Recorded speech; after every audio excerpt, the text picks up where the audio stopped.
Good morning, EPPC. It's wonderful to be with you as we get the opportunity once again to break open the scriptures and see what God may have for us in this time. And today I want to invite you to open to chapter 6, verses 8 through 15. Again, Acts chapter 6. And today we enter into what I believe is the second most important narrative in all of Acts, just behind the Pentecost story, something that is powerful and meaningful for the church throughout the ages.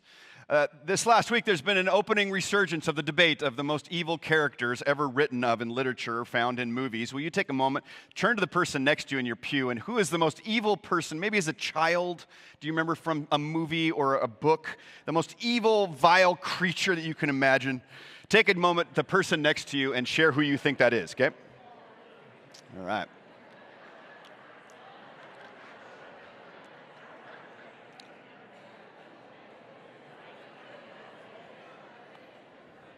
That was quick. That was quick. Okay. I need some audience participation. What are some of the characters that popped out? Can anybody pop one up for me? Sorry? Hitler wasn't in literature or movies. I guess if he could be depicted that way. He's a real person. We're talking about maybe fictional characters, okay? That's good, though. Darth Vader. How many people said Darth Vader in this room? Jeez, isn't that amazing? Yeah, Darth Vader. How about another one? Okay, hold on. One. Hannibal Lecter. He's top 5. Yeah, he's top 5 in our culture. Another one. Voldemort. For those of you who are Harry Potter fans, oh my gosh, Voldemort, it's terrifying, right? We could go around the room. What, another one? Cruella de Vil. Cruella de Vil is actually in the top 10 in our culture. Yeah, Cruella de Vil. Yeah, she's vile, right? Remember as a child loving puppies and thinking, who does that? You know, Cruella de Vil. But it's been a resurgence this last week because of a show that I'm a little bit familiar with called The Boys, but the character Homelander is just an awful character apparently and rivals Darth Vader. You can check that out later. But from Darth Vader to Voldemort to Homelander, or for me, it was in my high school years reading the book East of Eden, and this might be too literary for some of you, but the character Kathy. Sheesh. You grab that book today and you'll find, I think, one of the most evil characters ever written in literature. But the one that stands out for me is actually interesting, the way I would have answered, was a character that just lived rent-free in my head for years. For whatever reason, I just was disturbed by the character Gollum from The Lord of the Rings. Partly because it was a different kind of personification of where you traditionally think of power and evil. It was more of what he turned into and then how he played his role within the characters of The Lord of the Rings. And a big part of that was because of the physical transformation that occurs in somebody when they worship, when they encounter an object, a symbol. In this case, it was the ring of power, which could be used for good, but instead physically transforms Gollum into this wretched creature who's capable of terrible things. And it was the love of the ring of power that became the focus of his life, a ring he refers to as my precious. Do you remember that? Yeah, my precious. And it is a symbol of idolatry. It's a symbol of idolatry, the worship and dependence on a thing to the degree that it becomes one's own identity, and therefore you would rather kill than lose it. You would rather kill than lose it. We will see this very phenomenon in the religious leaders' actions here in Acts chapter 6. We're also going to see how this same phenomenon can play out in our lives too. Now, just last week we were introduced to Stephen, the first of the deacons who were called to care for the members of the church who were being overlooked. But a significant event is going to take place here in chapter 6 and then in 7. One, like I said, that I believe is so important to understanding the early church. And it centers around a phenomenon in church history that is really dark, but was important. It actually had a rebound effect from those who were intending to persecute the church and to kill these religious zealots. It actually made the church grow. We're going to talk today about martyrdom and into next week. Well, we'll read how this passage and into next week, how Stephen, the first Christian martyr, other than Christ himself, of course, the first Christian martyr, will be killed for his faith. And this week I want to spend some time on the events leading up to his murder and what is being triggered here that we need to learn from. For those keeping track, this is round 3 of the Apostles versus the Sanhedrin. Okay, round 3. That was not very dramatic, was it? Read with me, verse 8. I'm such a dork sometimes. Do you guys just shake your head? Round 3. Remember we talked about, the matchup between the Sanhedrin and the early apostles, religious leaders. This is the third match, right? Verse 8. Now Stephen, a man full of God's grace and power, performed great wonders and signs among the people. Opposition arose, however, from members of the synagogue of the freedmen, as it were called, Jews of Cyrene and Alexandria, as well as the provinces of Cilicia and Asia, who began to argue with Stephen. But they could not stand up against the wisdom the Spirit gave him as he spoke. Then they secretly persuaded some men to say, "We've heard Stephen speak blasphemous words against Moses and against God." So they stirred up the people and the elders and the teachers of the law. They seized Stephen and brought him before the Sanhedrin. They produced false witnesses who testified, "This fellow never stops speaking against this holy place and against the law. For we have heard him say that this Jesus of Nazareth will destroy this place and change the customs Moses handed down to us." All who were sitting in the Sanhedrin looked intently at Stephen, and they saw that his face was like the face of an angel. And starting with chapter 7, just the first verse. Then the high priest asked Stephen, "Are these charges true?" This is the word of the Lord. Thanks be to God. Okay, we're going to stop right there because the next part of the scene is one of the most important. It's the longest sermon or speech that's given in the book of Acts. But here we have Stephen. He's just been appointed to this position of serving the people, which of course included prayer and laying on of hands and anointings. But obviously in the midst of that work, there were miraculous healings happening. God was using him powerfully, right? The passage tells us that he was full of God's grace and power.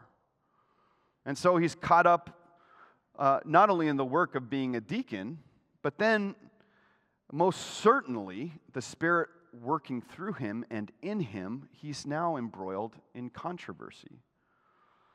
All kinds of accusations being hurled at him. Historically, of course, if you know in literature and throughout the history of humanity, accusations are the primary way, the most common way to discredit a leader. We see it today even within politics. We saw it full force in a certain debate just a few days ago. Accusations. They don't need to be based in reality, just accusations that this leader is not doing their job or perhaps is representing something other than the needs or desires of the people. But especially if a leader is upsetting the status quo.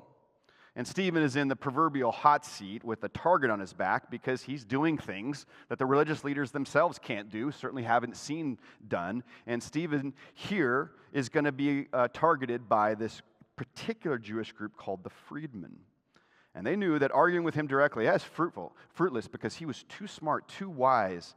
And so they turned to the time-old tradition of gossip and slander and false witnesses.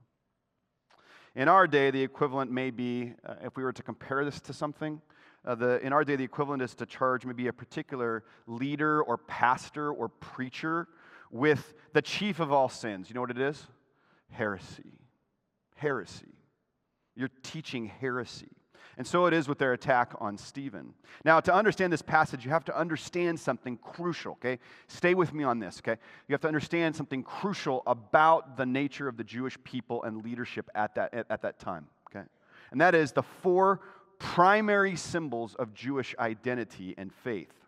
These were the 4 key symbols to Judaism in that period. And if you were a Jew, you knew them, you honored them, you spoke of their power in most settings that you were gathered with other Jews. The first being, and most of us should know this, the first being the temple, right?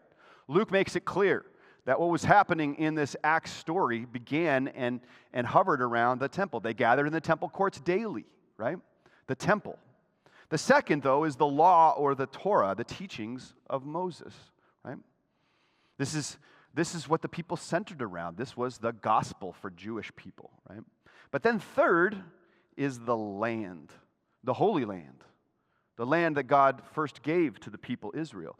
Is this still a symbol, a key symbol of identity for Jewish people? Yeah. Is it still conflicted? Yeah, right? Then number 4, the Jewish customs themselves. The Jewish customs, the festivals, the feasts, the practices, the way that they lived out their faith in community.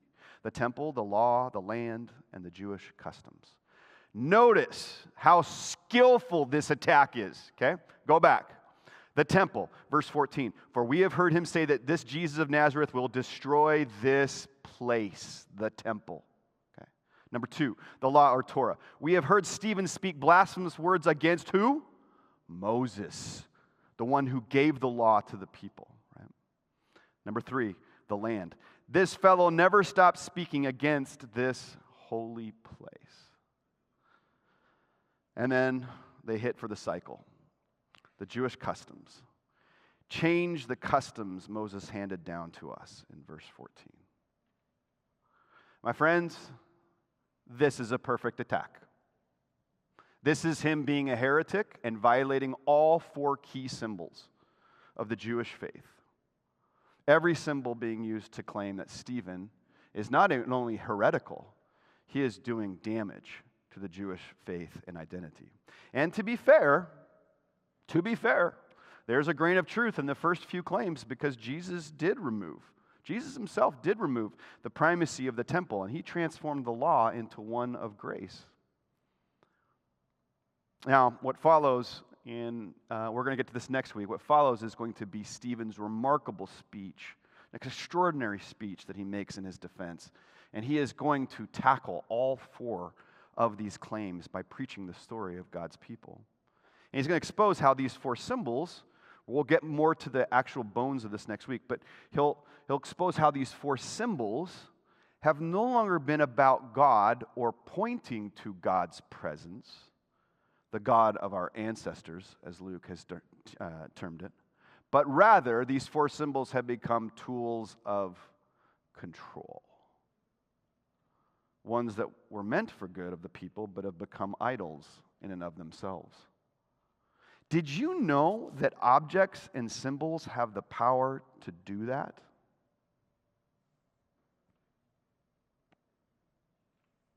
Did you know that objects and symbols have the power to do that, to become idols, even among the people of God? There is no idol more dangerous than one once used for religious identity. There is no idol more dangerous than one once used for religious identity. We see this even today. Some behaviors are justified in the name of God while violating the name of God. Some behaviors are justified in the name of God while violating the name of God. Placing the 10 Commandments in public places seems less about God's loving grace and activity in a community and more of a political move. Meanwhile, in the same communities, costs have been cut to feed impoverished children in schools. There's an interview this last week. I saw a very zealous religious leader who was proclaiming the need to put the 10 Commandments back into a public place. And the interview very shrewdly said, help us understand what are these 10 Commandments, and they couldn't recite them. Every person who wants to follow the way of God can fall into this trap, the freedman trap. Every church can have members who, with I think, positive desire, can put faith into the objects of faith. They can put trust into the objects of faith rather than the activity of God and the presence of the Lord.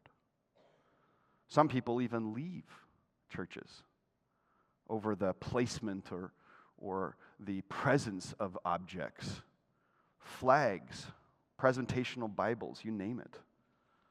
You see, The religious leaders and those who followed them in that time had forsaken God strangely through ultimate adherence to the symbols of God. Isn't this interesting? The religious leaders and those who followed them in that time had forsaken God strangely through an ultimate adherence to the symbols of God rather than an active faith in God. My dad had a recliner growing up in our living room. It was his chair.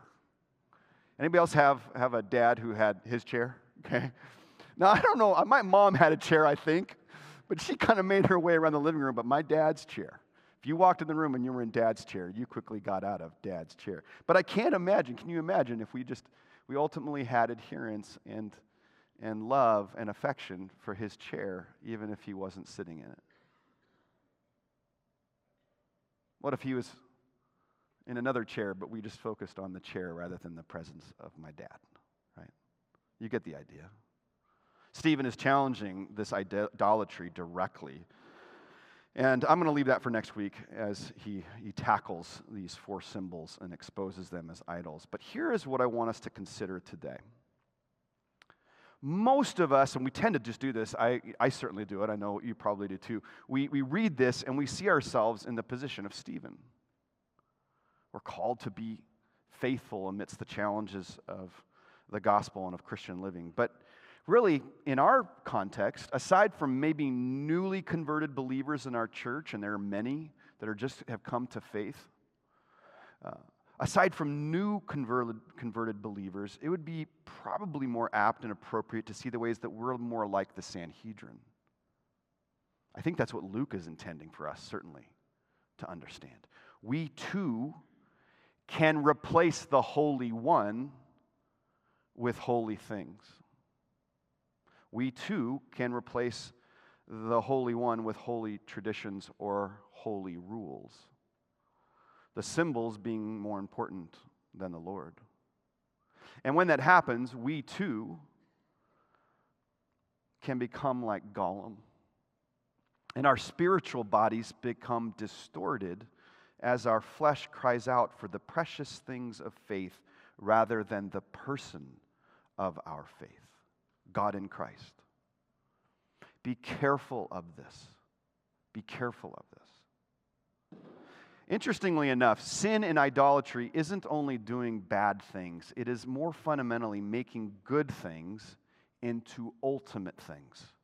It's taking good things and making them into ultimate things. This is what the Sanhedrin did. Okay? Sin is building your life and meaning on anything, even very good things, even a symbol of faith, and building your life on that more than on God. Whatever we build our life on will drive us and enslave us. This is the challenge when we're apt to make our lives centered around or built on good things but not ultimate things. Let me tell you what that looks like.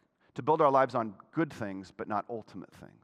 To make the precious of our lives around things that most people wouldn't even challenge in the church. In his bestseller, The Reason for God, Tim Keller develops this line of thought, and he shows the particular kinds of brokenness and damage caused by idolatry that we find in our faith lives today. Let me give you a list of some of these things. And for what it's worth, this is going to hit us square on. You ready? It hits me square on. You're not ready, Jill? It's okay. I heard you. Yeah. If you center your life and identity on your spouse or partner, you will be emotionally dependent or jealous or controlling. The other person's problems will be overwhelming to you. This happens commonly in the church. If you center your life and identity on your family and children, you will try to live your life through your children until they resent you or have no self of their own, of themselves apart from you. And at worst, you may abuse them when they displease you. Just watch youth sports.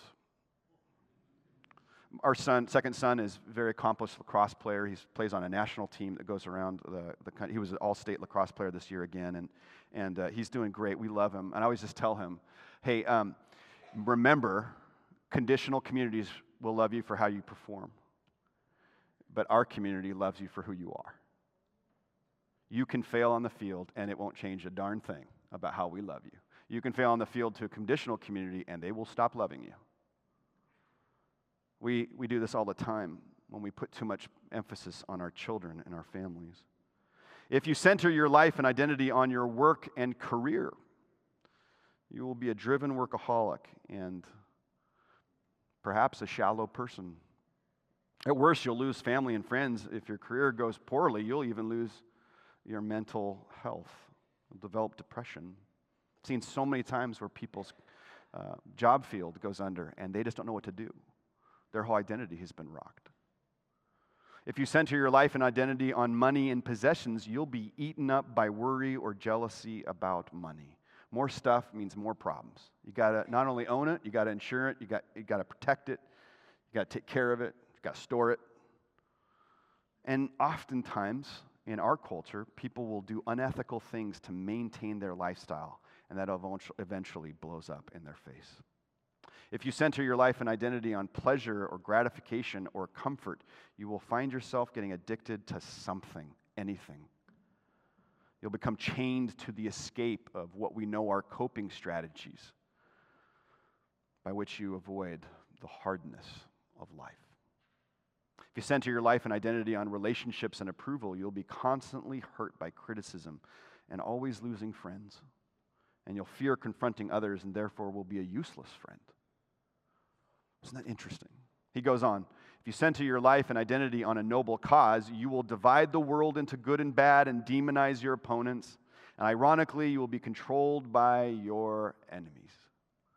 Without them, you have no purpose. Welcome to politics in 2024.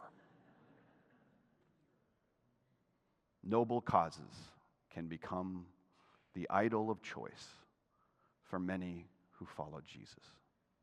If you center your life and identity on religion and morality, you will, if you are living up to your moral standards, be proud, self-righteous, and possibly cruel. If you don't live up to your moral standards, your guilt will be utterly devastating, and if you do, you will murder others with thoughts and words, even claiming it as holy. This is the idol of choice for the Sanhedrin. Religion and morality, the rules. Do you see how good things can become dangerous things? Do you? Or how it could be true of all of us here at UPC to fall into the traps of making good things ultimate things. The opposite of idolatry, of course, is the Lord's glory. The Lord's glory. Look at this. The idolatrous, scheming religious leaders are contrasted with the fully alive face of Stephen, who is winsomely in tune with God's spirit and movement. He has not fallen into the trap of making the idols out of the four symbols. Instead, he knows those symbols are always pointing to the activity and presence of a holy God. And so when Stephen's hauled before the official assembly, again, this is the top legal body known as the Sanhedrin. It's the Supreme Court for all Jews. But Stephen hasn't been deformed like the golem of faith that the Sanhedrin is. Instead, he's been transformed. They all stare at him as his face looked like what? The face of an angel. Now, I have no idea how you know what an angel's face looks like. Okay? But the religious leaders at least saw it, and they knew something was different about this man. And this is a little Easter egg. I just love this. This is a little Easter egg, by the way, by Luke. He's recalling, of course, when you talk about his face glowing like an angel, it is an homage back to Moses coming down from Mount Sinai when his face glowed with the presence of God. Ironically, the same Moses who the freedmen are accusing Stephen of speaking against. John Stott, wonderful systematic theologian of the 20th century, said this: in this way, God was showing that both Moses' ministry of the law and Stephen's interpretation of it had his approval. And of course, this all points to Jesus' face that shone like the sun, shined like the sun at his transfiguration. It is a description given to those who have been with God. We don't know what a glowing face means, but perhaps what we're meant to understand is that there was a kind of light and energy and beauty that was illuminating Stephen from the inside out. A kind of humble but powerful confidence. He had serenity, even when he was charged with crimes that could put him to death. In the middle of the arguments and the controversies and the false accusations, he stands there, and it felt like heaven is opening up, as we'll see. Now, in this, we once again see the paradox about suffering. That God will work through the worst of circumstances to bring about the best to ever happen to you. As Eckhart Tolle put it, the way of the cross is the great reversal. It means the worst thing in your life can turn into the best thing when you surrender to the death with Christ so that you can be invited into glory, which is what we see in Stephen. Friends, the calling for this church at UPC, above anything else, we do so many good things. This is such a powerful community. The things that we engage in, the partnerships in our community, the work that's being done from our partnership with Fun and the Food Bank to the work we do with children and youth, it is all so wonderful. But the ultimate calling of this church is a worshiping community to the glory of God so that we all may become more like Christ. Jesus' presence in this room, in this body, making all of our faces come alive and shining with the glory of God, is the ultimate call. That is our charge, to become more like Jesus, resisting the temptations of idols and secondary things, but keeping the primary thing in front of us, and that is to worship and love the Lord our God. We're going to sing this next song of response, Jesus, the very thought of thee, and how appropriate for us as a body to remind ourselves of the great calling of the Church of Jesus Christ here at UPBC. May it be so in the name of the Father, and the Son, and the Holy Spirit, and all God's people said.